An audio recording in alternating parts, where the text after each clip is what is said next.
हफ्ते की मेरी वीडियो पर जिसका कमेंट होगा सबसे अच्छा, जिसका अंदाज होगा सबसे अनोखा, वही बनेगा इस शनिवार का लकी विजेता। देखी जाएगी उसकी कुंडली, फ्री में किया जाएगा विश्लेषण। मेरी इस हफ्ते की सभी वीडियोस पर करना है आपको कमेंट और मैसेज पर भेज देनी है अपनी कुंडली की पूरी डिटेल। तो जानेंगे इस शनिवार लकी कौन।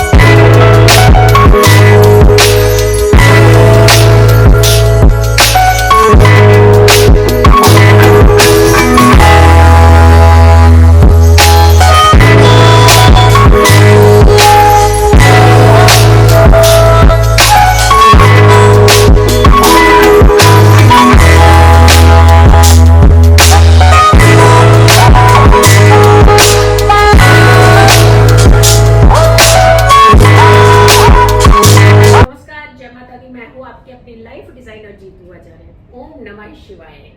सावन का महीना जब शुरू होता है तो भगवान भोलेनाथ की भक्ति में हर कोई भक्त रम जाना चाहता है, लेकिन ये वो समय भी होता है जब चतुर्मास यानी 4 महीने के लिए श्री हरि योग निद्रा में क्षीर सागर में चले जाते हैं। ये वो समय होता है जब आपको तप करके अपने जीवन के अंदर हर खुशी हासिल कर लेनी होती है। ये वो समय होता है जो आपकी एनर्जियों को बढ़ाने का समय होता है।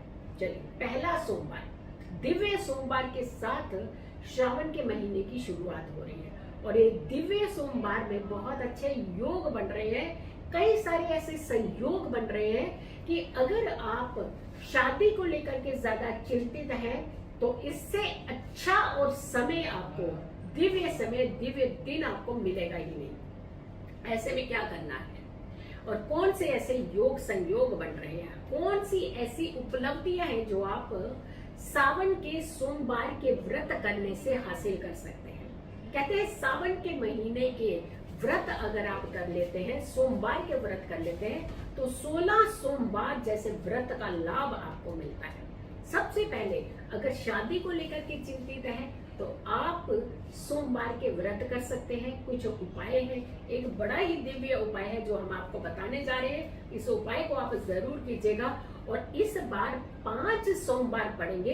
5 सोमवार आपने इस उपाय को करने हैं तो यकीन मानिए भगवान भोलेनाथ, माँ पार्वती आपके ऊपर मेहरबान होंगी और शादी के योग बड़ी जल्दी आपके बन जाएंगे। इसके अलावा अगर किसी भी तरीके की जिंदगी में आपके कोई रुकावटें हो रही हैं और आपको सक्सेस नहीं मिल रही है तो भी आप उपाय को जरूर कीजिएगा, तो भी आपको बहुत सारा लाभ मिल सकता है। सबसे पहले अगर हम सावन के महीने की श्रावण महीना जो आता है, श्रवण नक्षत्र पर होता है ये महीना और सबसे बड़ी बात है कि श्रवण नक्षत्र ही है। इस समय श्रवण नक्षत्र रहेगा पहले सोमवार के दिन और साथ के साथ प्रीति योग रहेगा। चंद्रमा मकर राशि के रहेंगे और सोमवार का दिन कल्याणकारी दिन कहते हैं, बहुत शुभ दिन माना जाता है। भगवान भोलेनाथ का सबसे प्रिय दिन होता है ये। इस दिन कहते हैं कि भगवान भोलेनाथ बहुत प्रसन्न मुद्रा में होते हैं, भोले हैं। जो भी आप मनोकामनाएं अपनी रखते हैं भगवान भोले जल्दी से आपकी मनोकामनाओं को पूरा कर देते हैं। अब जब हम श्रवण नक्षत्र की बात कर रहे हैं तो इसके स्वामी भी चंद्रमा है। अब देखिए, चंद्रमा जो भगवान भोलेनाथ के मस्तक पर विराजित है, कितनी पॉजिटिव एनर्जी देते हैं, आपकी जिंदगी की उथल पुथल को खत्म करते हैं। और सबसे कहते हैं कि जब हम चंद्रमा की बात है, सबसे इंपॉर्टेंट प्लेनेट इसलिए मानते हैं क्योंकि इसे रानी की उपाधि दी गई है और फिर चंद्रमा धरती के काफी नजदीक का प्लेनेट होता है। तो इसीलिए इस दिन जो आपको उपाय करने चाहिए वो चंद्रमा के उपाय करने चाहिए। आपको जो विधियां करनी चाहिए वो जल से जुड़ी हुई विधियां करनी चाहिए। भगवान भोलेनाथ भोले हैं, बहुत सारी चीजों की डिमांड नहीं होती इनके लिए। सिर्फ जल से मानने वाले देवता, सिर्फ गंगा जल से मानने वाले देवता, तो आप सोचिए सिर्फ बेलपत्र से मानने वाले देवता, तो इन्हें और क्या चाहिए? इन्हें आपकी भक्ति चाहिए, इन्हें आपकी श्रद्धा चाहिए, इन्हें आपका भाव चाहिए। अगर अच्छे भाव से, अच्छी श्रद्धा से, अच्छी भक्ति से आप भगवान भोलेनाथ की आराधना करते हैं तो आपकी मनोकामना जरूर पूर्ण होती है। आपके जीवन के अंदर सारी रुकावटें हैं वो दूर होती हैं। चाहे किसी भी तरीके की कोई रुकावट हो वो सारी आपकी दूर होती है। खास करके आजकल की चिंता क्या है? चिंता है कि यंग बच्चे हैं, काबिल हैं, पढ़े लिखे हैं, सेटल्ड हैं, लेकिन शादी में बड़ी दिक्कतें आती हैं। पेरेंट्स भी इस बात को लेकर के बहुत परेशान है। योग्य वर यानी योग्य वर की प्राप्ति नहीं हो पाती है। तो ऐसे में एक खास महा उपाय है जो आपने 5 सोमवार करना है, लेकिन शुरुआत पहले सोमवार से ही करते हुए। एक धागा लीजिए और धागा लेना है अपने सिर से लेकर के पैर तक के साइज का धागा। जिनकी शादी में ये अड़चन है उसे ये उपाय करना है। 5 गांठे सुबह की पूजा के बाद ही इस धागे में 5 गांठे लगा दीजिएगा। और पहली गांठ जो पहले दिन का 22 तारीख का जो पहला सोमवार पड़ेगा, इसी की शाम को जब आप अपनी पूजा आराधना दीपक जलाएं, अपने घर में आरती करें, उसके बाद पहली गांठ, पहला नॉट आपने इसका खोल देना है। पीछे बची 4 गांठें आपने इस धागे को मंदिर में ही रख देना है। फिर अगले सोमवार भी एक दिव्य तरीका होगा जिससे आपने दूसरी गांठ खोलनी है।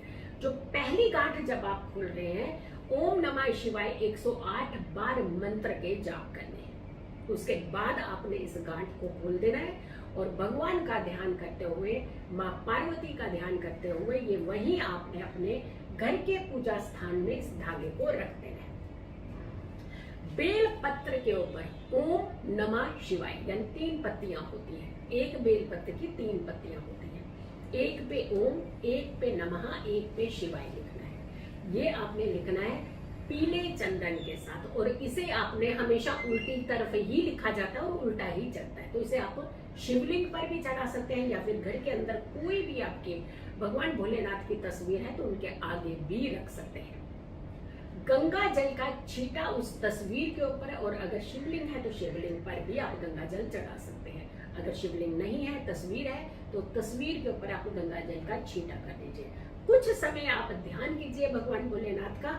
यकीन मानिए आपकी शादी की अड़चने जो है वो दूर हो जाएंगी। और बेल पत्र चढ़ाने से चाहे कोई भी अड़चन आपके काम में आ रही हो, चाहे नौकरी में, शिक्षा में, स्वास्थ्य को लेकर के, या फिर आपको कहीं ट्रैवल करने में, कहीं आप विदेश यात्रा में, किसी भी तरीके की घर बनाने में, जो आपकी कोई इच्छा हो वो सारी इच्छा रख दीजिए, तो बेल पत्र से वो इच्छा आपकी पूरी हो सकती है। सो आपने 16 सोमवार का लाभ लेना है तो 5 सोमवार के व्रत जरूर कीजिएगा।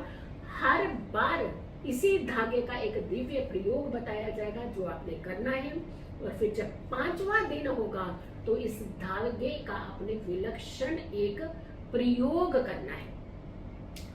आपकी शादी की सारी अड़चनें दूर हो जाएंगी, बहुत जल्दी आपकी शादी के योग बन जाएंगे।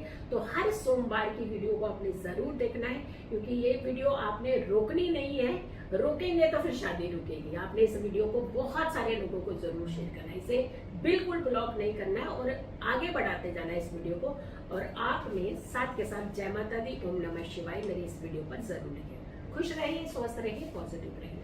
पॉजिटिव रहते हैं तो हर समस्या से हम दूर रहते हैं। जल्दी हाजिर होंगे एक अच्छी वीडियो के साथ। तब तक के लिए नमस्कार, जय माता दी, ओम नमः शिवाय।